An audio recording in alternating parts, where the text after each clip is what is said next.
আচ্ছা, তুমি তো ঢাকায় থাকো, আমি জানি। তুমি এটাও জানি যে তুমি গত বছর ঢাকাতে ঈদ করেছিলে, তো এবছর তুমি আমাদের এখানে আমাদের বাড়িতে বা তোমার বাড়িতে ঈদ উদযাপন করছো। তো ঈদুল আজহায় যে গত বছর তুমি ঈদ উদযাপন করেছিলে, তো তোমার অভিজ্ঞতা তুমি একটু বলো। আমি ওখানে যে দেখেছি অনেক গরিব দুঃখী অসহায় মানুষগুলো যখন এক টুকরা মাংসের জন্য গেটের সামনে যায়, অনেকে গেট থেকে তাড়িয়ে দেয়, কিন্তু তাদের ফ্রিজে অনেক মাংস থাকে, কিন্তু তারা সেইগুলো তাদের কাছে দেয় না। গ্রামের ঈদের অভিজ্ঞতা শহরের সাথে তুলনা করা যায়। এখানে পরিবারের সবার সাথে ঈদ কাটানো, ভাই ব্রাদার অনেকদিন পরে দেখা হয়, একটা আনন্দ।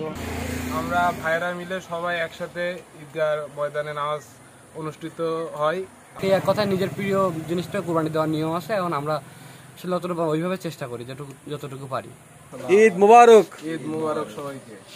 তো আমরা তো গ্রামের ছেলে, তো তোমরা বলো আমাকে যে আমরা গ্রামের ছেলে হিসাবে আমরা কিভাবে ঈদ উদযাপন করি।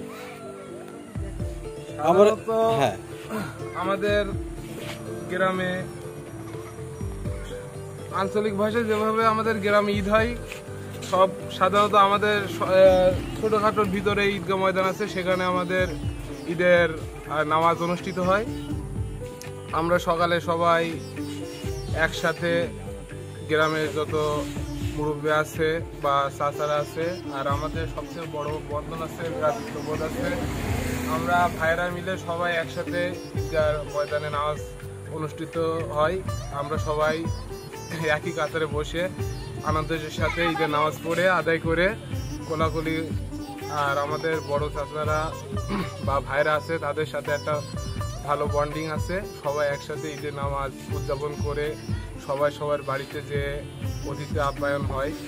আর আজ ঈদুল আজহা, কুরবানির ঈদ। আমরা সবাই আমাদের গ্রামে বিভিন্ন জায়গায় যেমন গরু আছে, ছাগল আছে, সব কুরবানি হচ্ছে।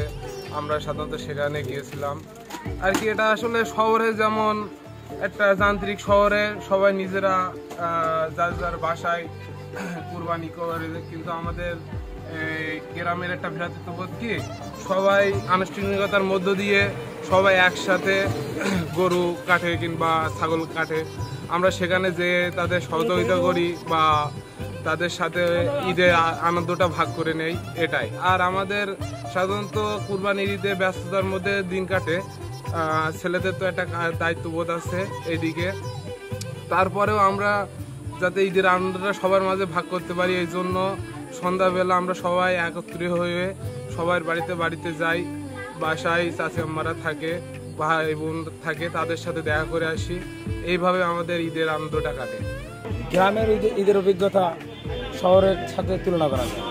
এখানে পরিবারের সবার সাথে ঈদ কাটানো, ভাই ব্রাদার অনেকদিন পরে দেখা হয়, একটা আনন্দ। এটা অনেক কষ্টের কাজ, গরু আমরা কখনো এগুলো করি নাই, শহরে থাকছি, কিন্তু তারপরেও এখন আমার এক ভাই সেন্টার করে চাকরি করে সবাই মিলে আমরা একসাথে আনন্দ করে কষ্ট হলেও আমাদের ঈদ উদযাপন।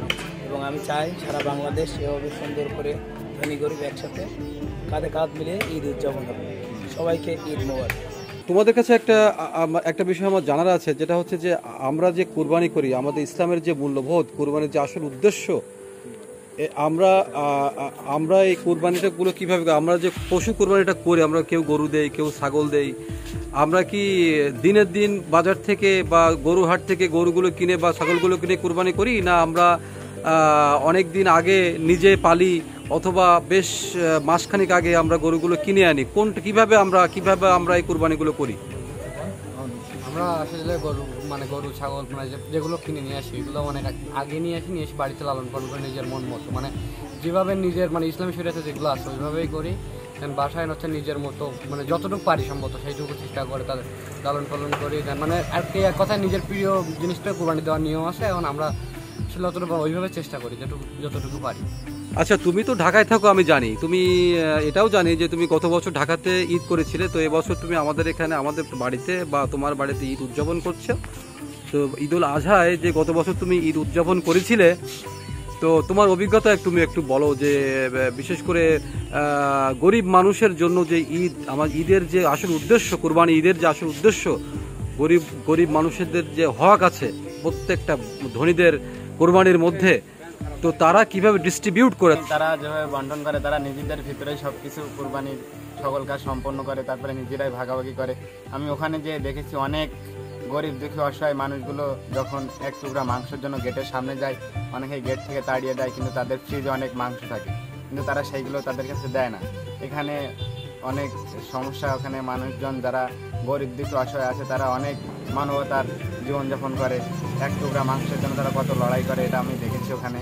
আমাদের গ্রামে আমরা যে মাংসগুলো সবাই কুরবানি করে সেগুলো সকলে একটা ভাগ, যেটা গরিব দুঃখীর ভাগ, সেটা মসজিদ কর্তৃপক্ষের হাতে দেওয়া হয় এবং মসজিদ কর্তৃপক্ষ সেখান থেকে এলাকার গরিব দুঃখী অসহায় মানুষকে একটি অংশ দিয়ে থাকে, যেটি আমাদের জন্য খুবই উপকার এবং ভালো আমাদের গ্রামের পক্ষে, যাতে কোনো মানুষ কষ্ট না পায়, দুঃখ না পায়। এই ঈদের দিনে সবাই যেন আনন্দটা উদযাপন করতে পারে, ঈদের আনন্দ।